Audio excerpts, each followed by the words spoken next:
Hello students, welcome to Educational Feeds, and in this video I am going to make your NCERT Surf Excel clear for you. So just sit with some highlights and stick with the video till the end. करने से पहले हम देख लेते हैं कि हमने last videos में क्या क्या किया था। तो लास्ट वीडियोस में हमने टॉपिक 1.1 जो कि केमिकल इक्वेशन था उसे कंप्लीट किया था, और इस टॉपिक के अंदर हमने ये देखा था कि हम किसी भी केमिकल इक्वेशन को छोटे से छोटे फॉर्म में कैसे लिख सकते हैं। तो पहले हमने केमिकल इक्वेशन को उसके वर्ड फॉर्म में लिखा, फिर हमने उसे उसके फार्मूला वाले फॉर्म में लिखा, और फिर उसके बाद हमने उसकी बैलेंसिंग की थी कि अगर किसी भी केमिकल इक्वेशन में उसके प्रोडक्ट साइड या रिएक्टेंट साइड एटम्स और एलिमेंट्स की काउंटिंग सेम नहीं है या उनके नंबर सेम नहीं है तो हमने उन्हें बैलेंस किया था।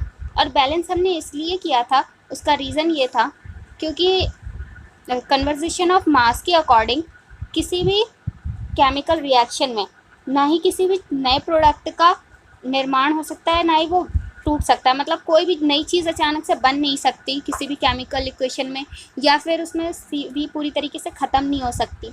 इसलिए हमने उसे बैलेंस किया था, और बैलेंसिंग के लिए हमने एक मेथड देखा था जो कि था हिट एंड ट्रायल मेथड। और मेथड देखने के बाद हमने यहाँ पे कुछ सिंबल्स का यूज़ सीखा था कि जैसे गैस के लिए G यूज़ करते हैं, लिक्विड के लिए L यूज़ करते हैं, एक्वस सॉल्यूशन के लिए AQ, लाइक दिस। इस तरीके से हमने सिंबल्स यूज़ करना सीखा। और उसके बाद हमने कोई भी एक्स्ट्रा चीज़ लाइक हम किसी भी रिएक्शन करवाने में कितना प्रेशर अप्लाई करने हैं, कोई भी कैटलिस्ट यूज़ कर रहे हैं तो उसे एरो के ऊपर या नीचे शो करने के लिए दिखाया था।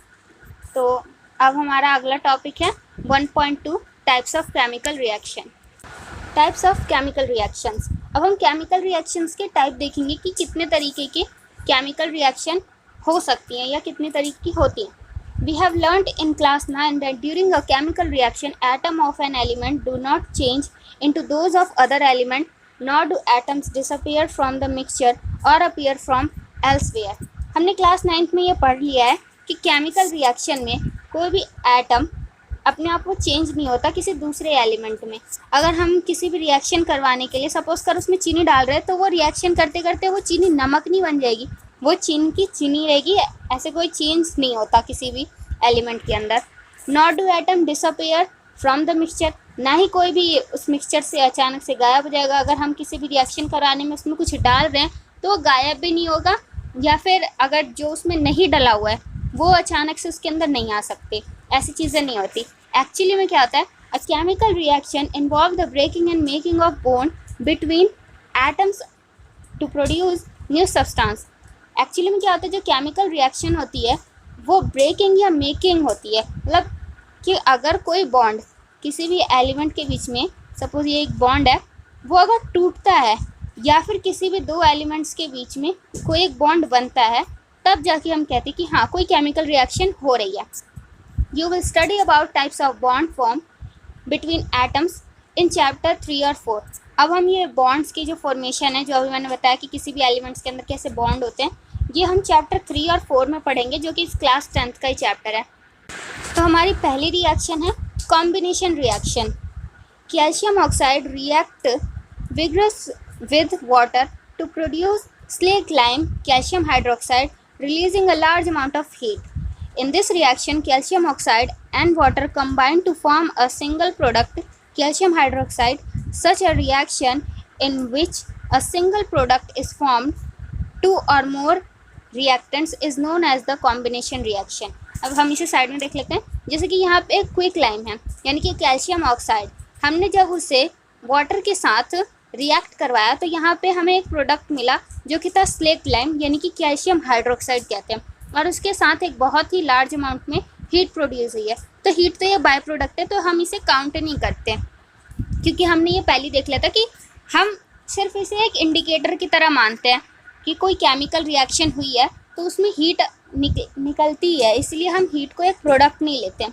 प्रोडक्ट हम सिर्फ यहाँ पे स्लेट लाइम को लेंगे। तो ऐसे रिएक्शन में हमने देखा कि कोई भी दो चीज़ें मिल के, मतलब कोई भी दो चीज़ें जब ऐड हो रही हैं तब यहाँ पे एक न्यू और एक सिंगल प्रोडक्ट बन रहा है हमें। तो ऐसी रिएक्शन जितनी भी होती है, इस तरीके की रिएक्शन कॉम्बिनेशन रिएक्शन होती है।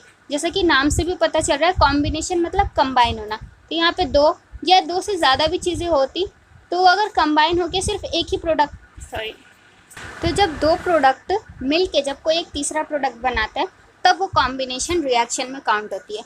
और ये जो रिएक्शन है ये भी एक तरीके की कॉम्बिनेशन रिएक्शन है, क्योंकि यहाँ पे कैल्शियम ऑक्साइड और वाटर जब रिएक्ट कर रहे हैं तो यहाँ पे हमें एक प्रोडक्ट मिल रहा है जो कि है स्लेट लाइम।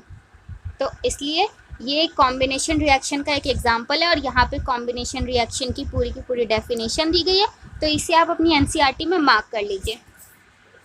अब इस रिएक्शन में हमें जो ये स्लेट लाइम मिला है इसका यूज़ हम वाइट वॉशिंग में करते हैं। वाइट वॉशिंग जो हमारे घरों में दीवारों पे होती है, जिसे चूना लगाना भी कहते हैं, जो दीवारों पे वाइट वॉश होती है किसी भी पेंट को करने से पहले होता है। तो इसका यूज़ हम ऐसे करते हैं, जैसे कि हमने क्विक लाइम लिया और उसमें वाटर ऐड किया तो वो स्लेट लाइम बन गया। तो हम पहले एक बकेट में क्विक लाइम को लेते हैं, उसमें वाटर को मिक्स करते हैं और जब ये स्लेट लाइम बन जाता है तो हम इसे लेके दीवारों के ऊपर उसे पेंट कर देते हैं। और जब हम उसे पेंट कर देते हैं तो एयर के अंदर जो कार्बन डाइऑक्साइड प्रेजेंट होता है वो कार्बन डाइऑक्साइड इसके साथ स्लोली रिएक्ट करते जाता है और रिएक्ट करने से वो वहाँ पे एक वाइट कलर की लेयर अपने ऊपर छोड़ देता है। जैसे कि हमने ये देखा कि जो स्लेट लाइम होता है ये वाटर और क्विक लाइम से मिलके बना होता है। तो अगर हम किसी भी चीज़ को ऐसी दीवार पे खुला छोड़ देंगे तो जाहिर सी बात है कि उसमें का वाटर तो वो वेपराइज्ड हो जाएगा और वाटर उसमें से गायब हो जाएगा। तो जब वाटर इसमें से निकल जाता है तो यहाँ पे सिर्फ CaO की लेयर रह जाती है जो कि एक क्विक लाइम की लेयर, और यही क्विक लाइम की लेयर जो दीवार पे रहती है यही हमें वाइट कलर के रूप में दिखाई देती है और इसे ही हम कहते हैं कि हमारे दीवार पे वाइट वॉशिंग हो गई है। तो इसका ये एक यूज़ होता है जो कि बहुत इंपॉर्टेंट यूज़ है, ये एग्ज़ाम में भी कई बार पूछे जाता है। इस बॉक्स में वो दिया भी हुआ है, वो जो अभी रिएक्शन मैंने आपको ऊपर समझाई। A solution of slate lime produced by the reaction 1.3 is used for white washing walls. Calcium hydroxide जो कि प्रोडक्ट बना था slate lime react slowly with the carbon dioxide in air to form a thin layer of calcium carbonate on the wall. Calcium carbonate is formed after 2 to 3 days of whitewashing and gives a shiny finishing to the walls. It is an interesting to note that chemical formulas of marble is also a CaCO3. तो ये जो calcium carbonate है जो कि दीवार पे छूट गया, कैल्शियम कार्बोनेट, उसका जो फॉर्मूला होता है वो CaCO3 होता है। और कैल्शियम कार्बोनेट का फॉर्मूला जो दीवार पे लगता है, चूने का भी फॉर्मूला CaCO3 है, मार्बल का भी फॉर्मूला CaCO3 ही होता है, और ऐसी कई सारी चीज़ें चौक हम यूज़ करते हैं उसका भी फॉर्मूला CaCO3 ही होता है, क्योंकि वो सारी चीज़ें कैल्शियम कार्बोनेट की होती है। तो यहाँ पे वो रिएक्शन दिखाई भी हुई है कि जो हमने कैल्शियम हाइड्रोक्साइड दीवार पे लगाया वो कैल्शियम हाइड्रोक्साइड CO2 के साथ स्लोली रिएक्ट किया और वो स्लोली रिएक्ट करने के बाद उसने एक कैल्शियम कार्बोनेट की लेयर उसके ऊपर छोड़ दी और जो वाटर था वो वापस से उसके अंदर से निकल गया और वेपराइज्ड हो गया। Let us discuss some more example of combination reaction. अब हम और रिएक्शन देखते हैं कॉम्बिनेशन रिएक्शन। पहली रिएक्शन है बर्निंग ऑफ कोल, यानी कि कोयले को जब हम जलाते हैं तो कोयला कार्बन ही होता है, तो उसका फॉर्मूला हो गया C, और वो ऑक्सीजन की प्रेजेंस में जलता है तो O2, और ये दोनों मिलके CO2 बनाते हैं, यानी कि कार्बन डाइऑक्साइड गैस बनाते हैं। Formation of water from H2NO। हम जानते हैं कि जो वाटर होता है वो H2O होता है, तो ये हाइड्रोजन और ऑक्सीजन दो गैस से मिलके बना होता है। In simple language we can say that when 2 or more substances, elements or compound combine to form a single product, the reaction are called combination reaction। तो सिंपल लैंग्वेज में कहें तो कभी भी 2 या 2 से ज़्यादा सब्सटेंस जो होते हैं वो मिलके अगर एक सिंगल प्रोडक्ट बनाए तो हम कहते हैं कि वो एक कॉम्बिनेशन रिएक्शन हुई है। तो यहाँ पे हमने ये दोनों जो भी एग्जांपल देखे, ये दोनों के दोनों में ही दो रिएक्टेंट यूज़ हुए हैं और प्रोडक्ट हमें एक ही मिला है, यानी कि सिंगल ही प्रोडक्ट हमें मिल रहा है, तो ये कॉम्बिनेशन रिएक्शन है। In activity 1.4 we also observe that a large amount of heat is involved. This makes the reaction mixture warms. Reaction in which heat is released along with the formation of products are called the exothermic reaction, exothermic chemical reaction। तो अभी हमने जो ऊपर देखा था calcium carbonate की जो reaction थी उसमें हमने ये भी देखा था कि उसके अंदर एक बहुत ही लार्ज अमाउंट में हीट प्रेजेंट हो रही है। तो ये जो हीट है और ऐसी जितनी भी रिएक्शन होती है जिसके साथ साथ हीट निकलती है तो वो एक्सोथर्मिक केमिकल रिएक्शन कहलाती है। एक्सोथर्मिक, ये नाम से ही पता चल रहा है। एक्सो मतलब होता है बाहर निकलना। साइंस की लैंग्वेज में एक्सो का मतलब होता है किसी भी चीज़ का बाहर जाना या बाहरी चीज़ों से जब हम किसी भी चीज़ को रिलेट करते हैं तो उसको एक्सो बोलते हैं। तो एक्सो और थर्मिक का मतलब होता है हीट। तो एक्सोथर्मिक यानी कि जिसके अंदर हीट बाहर जाती है वो एक्सोथर्मिक कहलाती है। तो ऐसी रिएक्शन को एक्सोथर्मिक कहते हैं। और अगर एग्जाम में आए कि एक्सोथर्मिक रिएक्शन का कोई भी एक एग्जांपल दे दो तो आप ये ऊपर वाली रिएक्शन लिख सकते हैं जो अभी हमने देखी जिसमें हीट प्रोड्यूस हुआ था। Other example of exothermic reaction are, अब ये एक्सोथर्मिक रिएक्शन के और एग्जांपल है burning of natural gas, natural gas का जलना। नेचुरल गैस जो भी हम जलाते हैं यानी कि लकड़ी वगैरह हम जितने भी जलाते हैं वो नेचुरल गैस में काउंट होते हैं।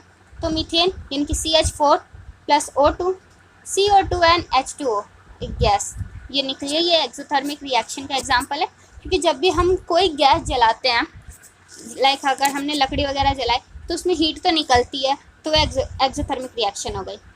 Do you know that respiration is an exothermic process? क्या आप जानते हैं कि रेस्पिरेशन जो हम करते सांस लेते हैं वो भी एक एक्सोथर्मिक रिएक्शन है। We all know that we need energy to stay alive. We get this energy from the food we eat during digestion. Food is broken down into a simpler substance. For example, rice, potato, and bread contain carbohydrates. These carbohydrates are broken down to the glucose. These glucose combine with the oxygen in the cell of our body and provide energy. This special name of the reaction is respiration, the process of which you all study in chapter 6.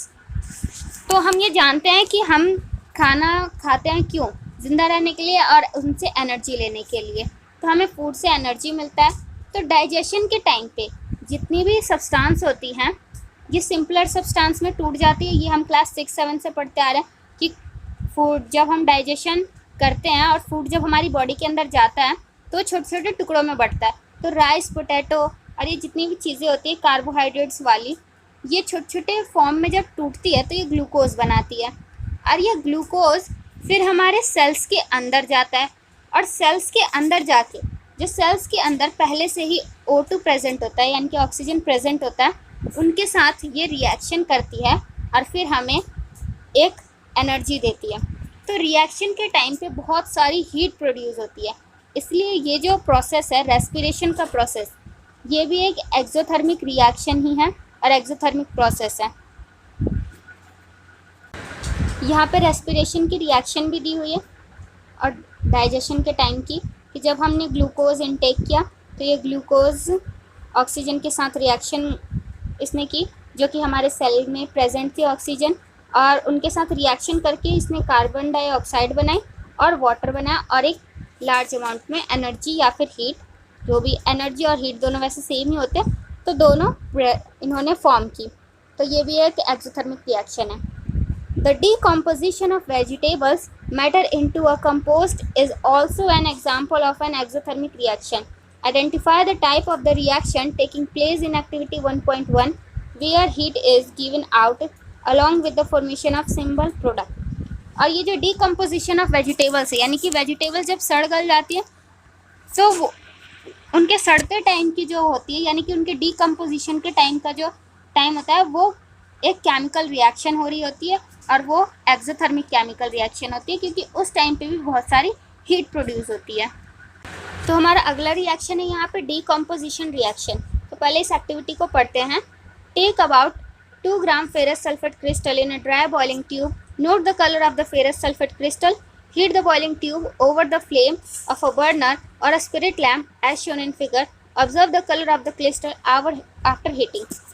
तो यहाँ पे एक test tube के अंदर हमने कुछ ferrous sulphate के crystal लिए हैं, उसके कलर को हमें ऑब्जर्व करना है और ऑब्जर्व करने के बाद हमें उसे हीट करना है। तो जब हम उसे हीट कर लेंगे किसी भी एक बर्नर के ऊपर तो हीट करने के बाद हमें फिर से उसका कलर को ऑब्जर्व करना है। Have you notice that the green color of the ferrous sulfate crystal has changed? क्या आपने देखा कि जो फेरस सल्फेट का कलर था जो कि ग्रीन था वो बाद में चेंज हो गया। You can also smell the characteristic odour of the burning sulphur, और जलाते टाइम पे हम उसका ऑर्डर भी स्मेल कर सकते हैं कि उसका जो ऑर्डर था वो भी चेंज होने लग गया होगा। तो ये रही वो रिएक्शन कि फेरस सल्फेट के कुछ क्रिस्टल थे, उसे जब हमने हीट किया तो हीट करने के बाद वो एक फेरिक ऑक्साइड में बदल गया, और फेरिक ऑक्साइड में बदलने के बाद ऐसी रिएक्शन हुई कि जो फेरिक ऑक्साइड थी वो कलरलेस हो गया, और उसके ऊपर जो कलर कंपोनेंट थे जो कि ग्रीन कलर के दिख रहे थे हमें, जो कि सल्फेट थे और सल्फर थे, वो दोनों के दोनों उसमें से हीट होने की वजह से निकल गए, क्योंकि वो दोनों एक गैस थे और गैस जब भी हीट होती है तो वेपराइज्ड हो जाती है और निकल जाती है, इसलिए उसका कलर ग्रीन कलर से चेंज हो गया। In this reaction, you can observe that a single reactant breaks down to give a simple product. This is a decomposition reaction.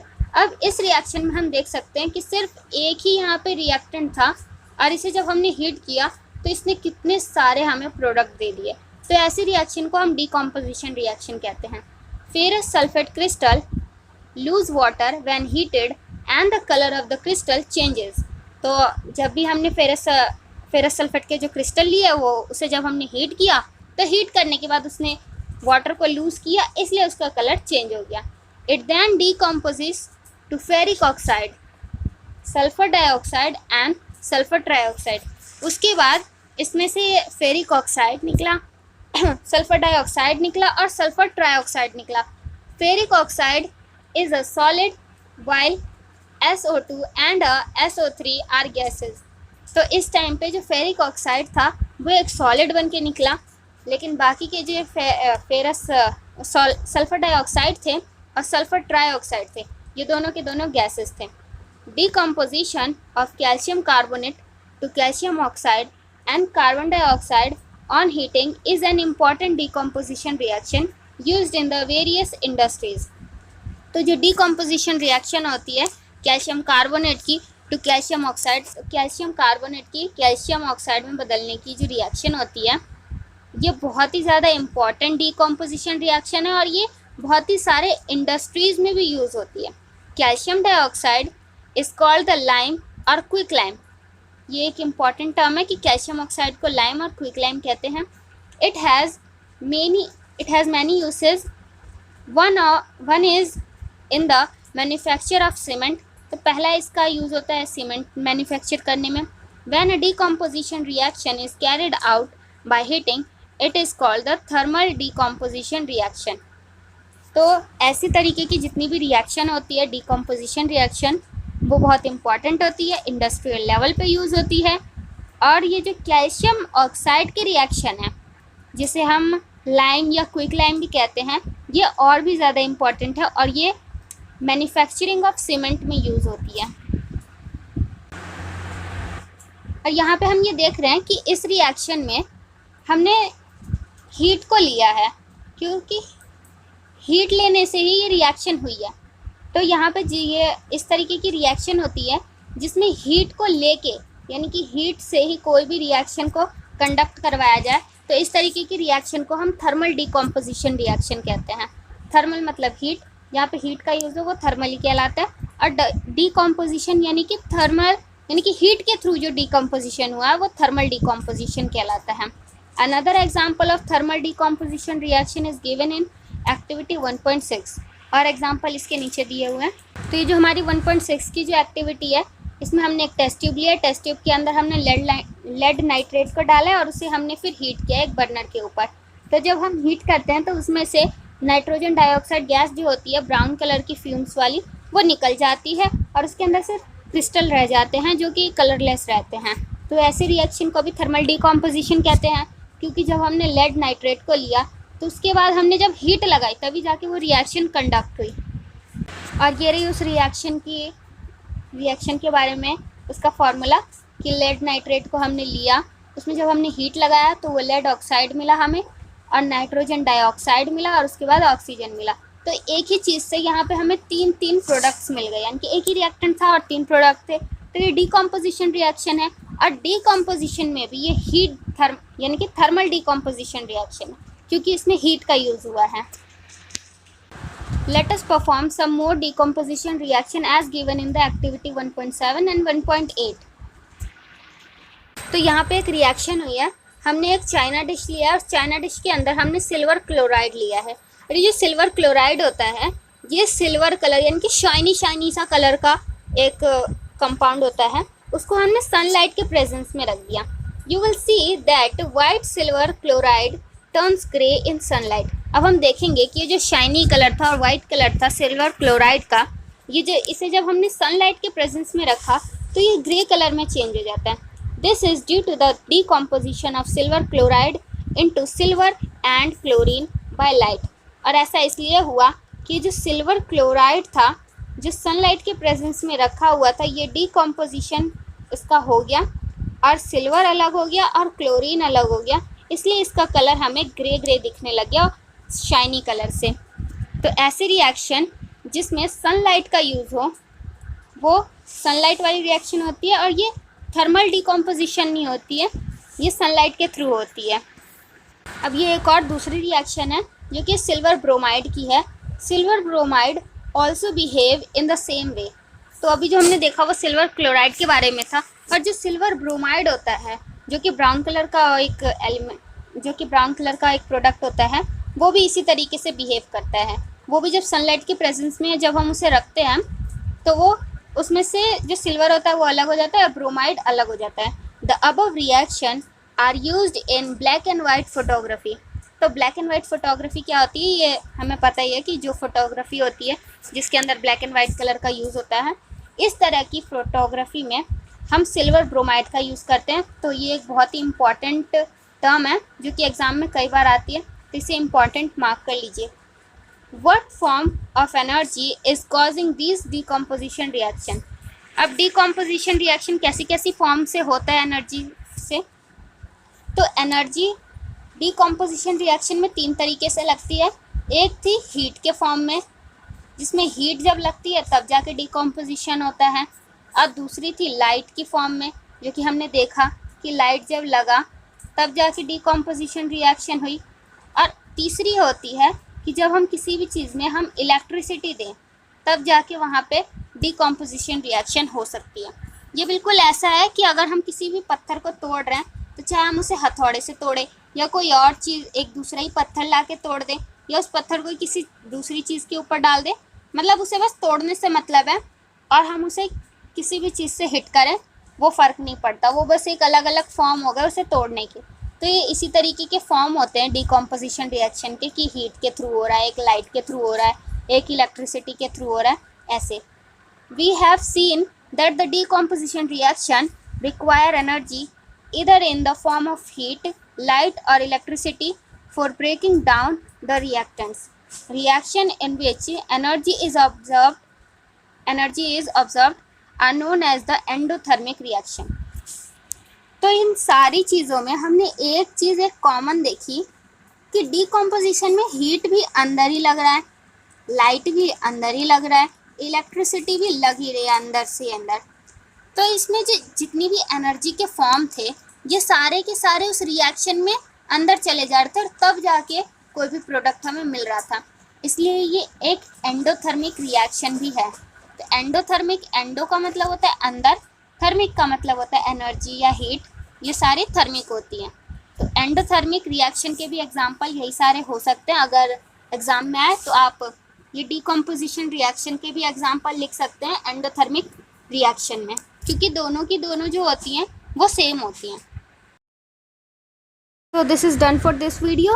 Remaining chapter we will cover in the next videos. Till then, take care. Bye bye.